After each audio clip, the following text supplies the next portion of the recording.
યુગ ઋષિનો સંદેશ। પ્રાર્થનામાં શક્તિ માગો।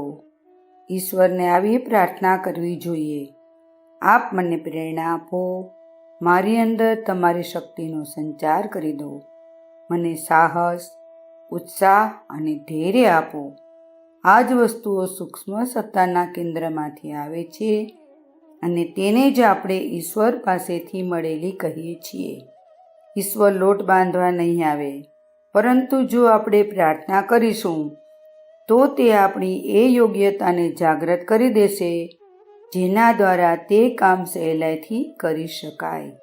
તમે તમારું કર્તવ્ય અવશ્ય પૂરું કરો, મહેનત કરવામાં સહેજ પણ કસર ના રાખો, તો જ પિતાનો આશીર્વાદ મેળવી શકશો।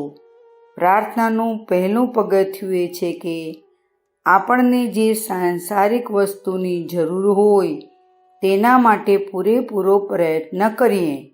જે રીતે આજ્ઞાંકિત પુત્રને પિતા વધારે પ્રેમ કરે છે અને વધારે વસ્તુ આપે છે, એ જ રીતે પૂરી શક્તિથી પ્રયત્ન કરવાની ઈશ્વરની આજ્ઞાનું પાલન કરનારને જગત પિતાનો વધારે સ્નેહ મળે છે।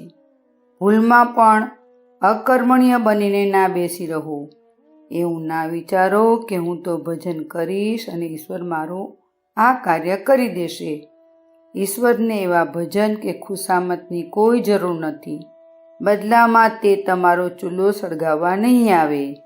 પ્રાર્થનાનું બીજું પગથિયું એ છે કે પોતાનું કર્તવ્ય પૂરું કરતાં પણ પોતાના પ્રારબ્ધ કર્મોના કારણે, પોતાની ભૂલોના કારણે અથવા તો સમૂહ મનના દોષોના કારણે જે વિપત્તિઓ તમારી સામે આવે તેમનાથી કાયરની જેમ ડરો નહીં કે ગભરાવો પણ નહીં, પરંતુ ભગવાનને પ્રાર્થના કરો કે હે પ્રભુ, મને તે સહન કરવાની શક્તિ આપો, મારી અંદર ધીરજ ભરી દો જેથી હું વિચલિત ન થાઉં।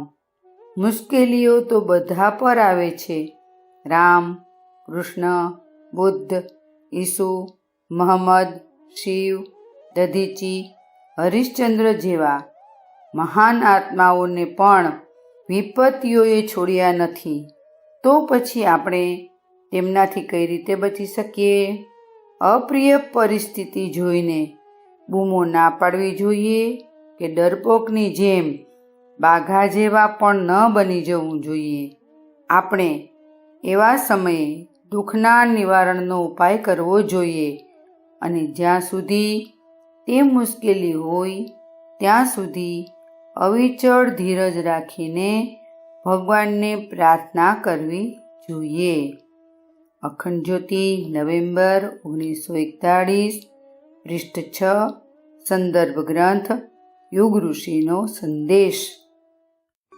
શાંતિકુંજ વિડિયો ગુજરાતી યુટ્યુબ ચેનલને સબસ્ક્રાઇબ કરો તથા બાકીના વિડિયોઝનો લાભ લેવા માટે બેલ આઇકન જરૂર દબાવો। ધન્યવાદ।